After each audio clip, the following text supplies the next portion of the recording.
MMA Meltdown on the Fight Network continues. Let's send it to Costa Rica, where the premier combat sport odds maker in the business, bar none, steps up and in and joins us, Mr. Joey Odessa. Joey, it's always a pleasure. How you doing? Hey, what's happening tonight, G? We're doing all right, Joey. We're fired up, following UFC 177. A lot of complaints about the card going into the card, but I judge cards by whether I won money or I lost money. Was it profitable? And UFC 177 was profitable. The only two losses that I had were underdogs. I took a flyer on Nijam, didn't work out, and, how could I not take Soto? And, for a couple of seconds in the first round, Joey, it looked like that plus 700 was going to cash.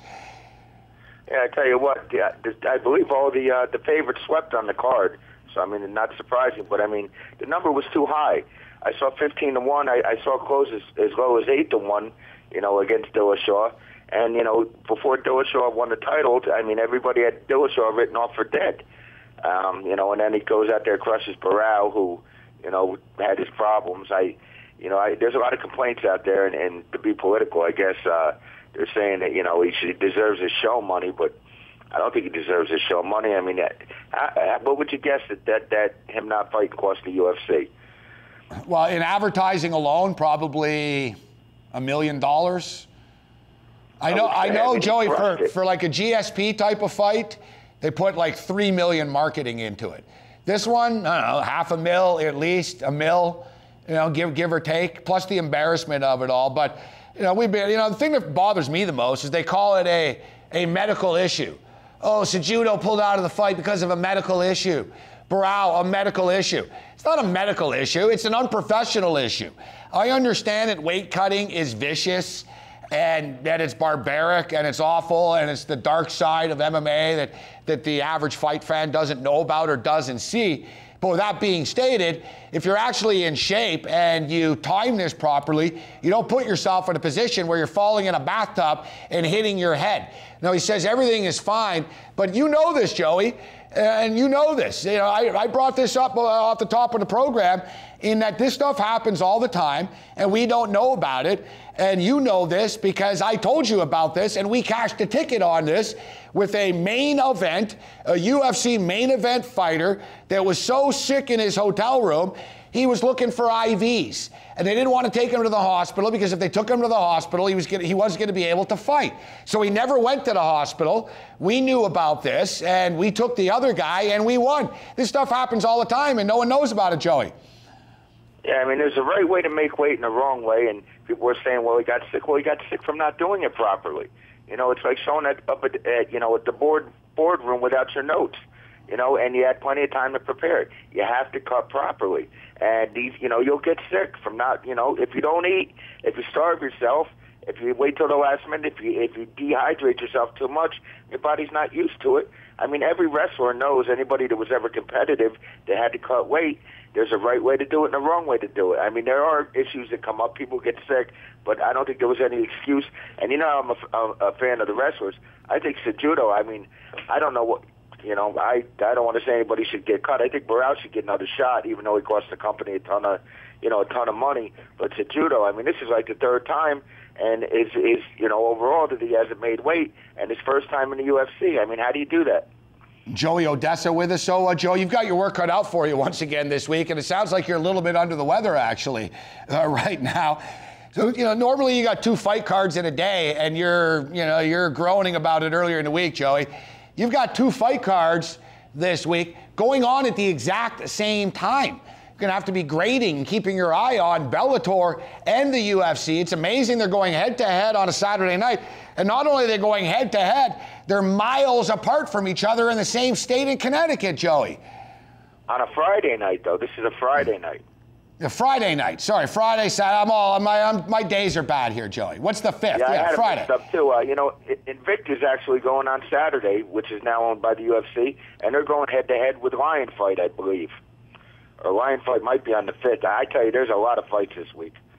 Boxing too. Well, you got your work cut out for you. So, Jacare and Mousasi, You know, we got a pretty big number here, Joey. I'm looking at this, like, you know, Overeem's a big favorite. Let's start off with Jacare and Mousasi here. Jacare's been on a roll. He's won 6 straight fights since losing the Strikeforce belt to Luke Rockhold. He's only lost 3 times in his career. One of his losses actually was to Mousasi before. The thing about Jacare is, you know, he's been known for his submission skills and his jiu-jitsu, Joey, but his stand-up is greatly improved, and we're seeing that he's hurting people standing up right now, striking. Yeah, you know, I've never been a big Mousasi fan. I don't think he's ever beat anybody really good. In fact, you know, you go back and look at his record. I mean, King Mo beat him, you know, held him down, beat him with his wrestling. Jacare, I mean, if Jacare remembers where he came from and remembers his roots, he should be able to get there. I mean, he did KO Okami. He beat, he beat that Carmont pretty good in February. And, you know, he actually beat Robbie Lawler going back a few years. But his 2 of his 3 losses were by knockout. And Mousasi, you know, he's got a great record, 34-4. He's got his K1 experience and whatnot. You know, Jacare got to remember where he came from. That's all. I mean, he goes out there as a striker, he could be in some trouble. He's got to mix it up a bit, keep his chin tucked. I don't want to Coach Joe it, but you know, I think that Jacare wins the fight if he fights smart. I think he wins it fairly easily if he fights smart. However, Mousasi, you know, if he can't, you know, Mousasi could punch. He's got 18 knockouts on his record. But he's 2 of his 4 losses. He's lost twice by submission, which is what, you know, and he lost twice by decision. It's the same Mousasi that Gono beat years ago that was like a 50-1 underdog to win the Bushido Grand Prix back in like 2006, except he's a little bit more blown up. And I don't think he's really beat anybody significant. I mean, he won 5 with Machida, but, you know, I mean, in a loss is still a loss. Yeah, you know, it's a high number, though, Joey. Look at Jacare's last 3 fights have been in Brazil. I would expect this number maybe to be like this in Brazil. I'm thinking more 2-1 than 3-1. But what difference does it make if it's 2-1 or 3-1 if Jacare is going to win the fight? And I agree with you. I think he's going to win the fight. So we only got about a minute left here, Joey. Overeem's a 5-1 favorite against Rothwell. Derek Lewis, favorite against Mitrione, the big enigma in the heavyweight division. Matt Mitrione.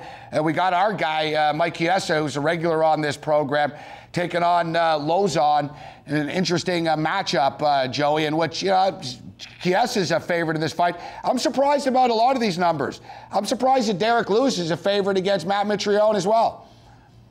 I tell you that, I think that bout's a pick 'em. I mean, both those guys are going to, you know, stand up. And I like Mitrione's emotional intelligence in there. You know what I mean?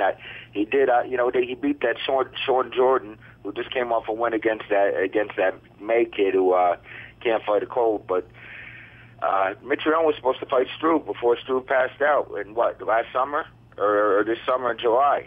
And, you know, I tell you what, 2 of the best fights on this card, I think, are going to be Lozon and Chiesa and Moraga and Scoggins.